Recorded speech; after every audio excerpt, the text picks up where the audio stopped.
উল্লাপুর এসে যেন চোখ আটকে যাওয়ার মতো ঘটনা সামনে পড়ল। একটি পা ট্রেনে কাটা পড়েছে বহুদিন আগে।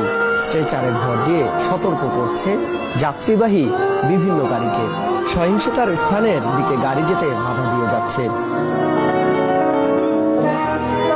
অন্যান্য গাড়িকে বাধা দিলেও রোগীবাহী অ্যাম্বুলেন্স আর লাশবাহী গাড়িকে নিরাপদ রাস্তায় যেতে সাহায্য করে যাচ্ছে ঝুঁকি নিয়ে।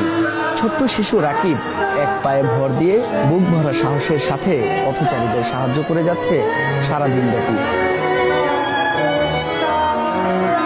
চারিদিকে বিভীষিকাময় পরিস্থিতি।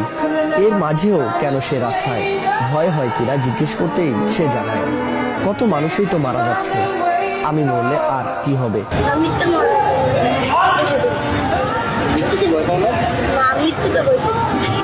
এক পায়ে ভর দিয়ে সাহসিকতার সাথে রাজপথে থাকা এ শিশু যেন এক বাংলাদেশ